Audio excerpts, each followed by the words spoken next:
Well, hey there. Welcome to Movie Review Mom. I'm the mom and I do the movie reviews. And if you're new to my channel, my goal is to give you the heads up on filmmaking quality and content so that you can make the best decision as to whether or not you want to spend time or money or both watching a specific film. And if you are a returning subscriber, thank you. I really appreciate your support. Be sure and like this video if it helps you make the decision about whether or not you want to watch this movie. And yes, it's a Christmas movie. There are so many this year. This one is called A Christmas Karen, right? The title alone makes you just instantly have ideas of where this movie could go.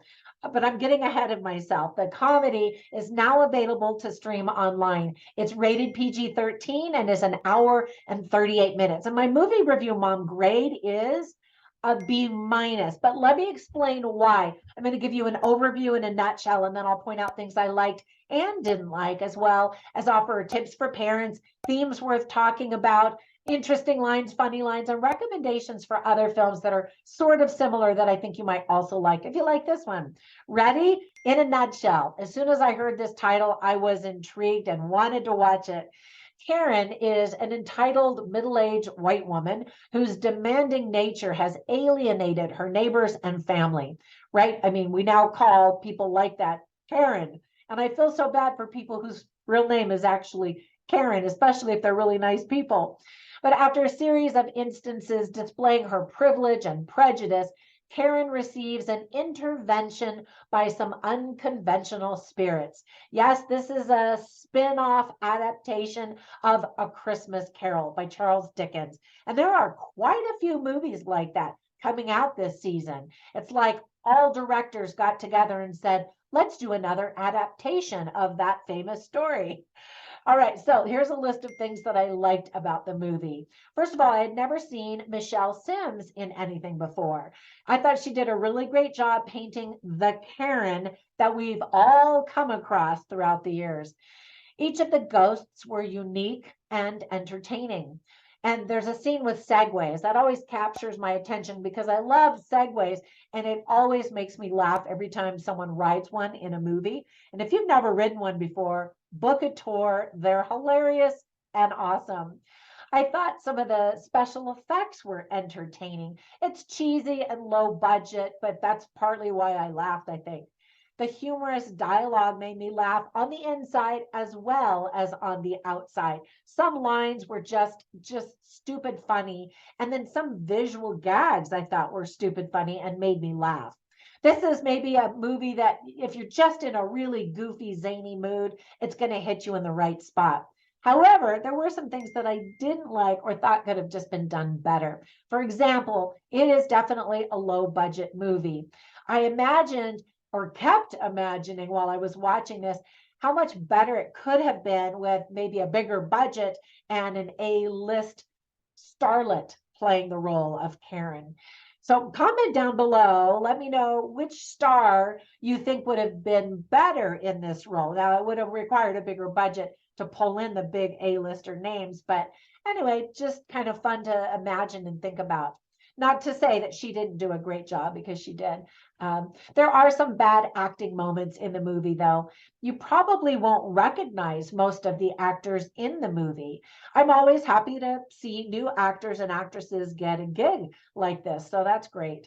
There are so many offensive moments that will just make you cringe, partly because they're so cringeworthy and funny, but also where you're like, oh, they shouldn't have said that in the movie, that kind of thing. There are also so many missed opportunities in the script where the dialogue just missed moments that I thought would have been kind of no-brainer lines for the film. Let me give you some tips for parents. There is some profanity, some very crude references, and a crude conversation in a bathroom.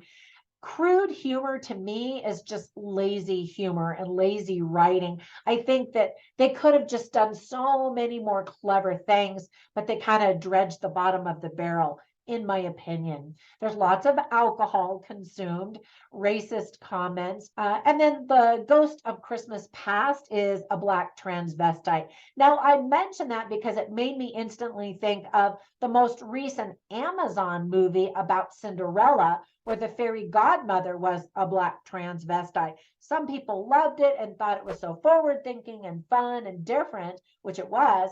And then other people were offended and just said this movie is way too woke and they couldn't even really enjoy that performance.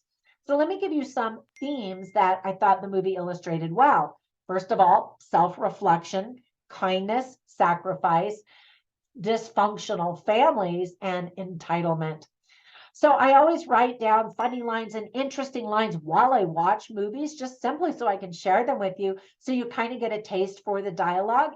And I also have them all written on my written review at moviereviewmom.com, so you can check them out there. So some of the funny lines are just like one little zinger after another. For example, Karen, who again is played by Michelle Sims, just says something random and then she'll say, lawsuit pending, because she would be the type of person who would sue someone about some insignificant, dumb little thing. And then Karen also says, the doorbell rings and she says, that better be Amazon with the right size jeggings this time. And I don't know why, I just thought that that was really funny. Because again, she would be the type of person to buy jeggings and missize them, you know. And then Roland Alexis plays the ghost of past, and he says, they're standing up for your rights and there's just not right. And they're, you know, all of these ghosts are trying to teach her the difference between right and wrong. And then finally, Karen's brother says a line that I just laughed and said, he was talking about Karen and he says, she was so mean, Taylor Swift probably wrote a song about her. Anyway, that one made me laugh out loud too. All right, so there are some other movies that are versions of A Christmas Carol by Charles Dickens that I wanted you to be aware of. The first one is another brand new one out this year called Spirited, and it's a musical version, so it's very different. It's currently playing on Apple TV Plus and Disney TV Plus. So hopefully, if you've got access to those, you can catch those. And then, of course, there's Scrooged, which is one of the older spin-offs, I guess you could say, starring Bill Murray. And it's just a fun comedy. We've seen lots of comedy versions. This one about, you know, A Christmas Carol is definitely a comedy. If you want to watch the traditional A Christmas Carol, there are several versions of that as well. And then a brand new one that I just reviewed today, I haven't even uploaded the video yet, is an animated musical called Scrooge, A Christmas Carol. And it's also sweet and offers some new insights and perspectives and is perfect for family viewing. All right, that's it. Well, there are more versions of that, but that's my review for today. I hope if you watch this that you're in a punchy mood and you get a kick out of it. Don't expect, you know, blockbuster award-winning movie out of this one, but just kind of a fun, zany movie. And I hope you're having a wonderful holiday season. And thank you so much for watching my videos. I really appreciate it. Spread the word. Let everybody know to come to Movie Review Mom. Thanks so much. Bye for now.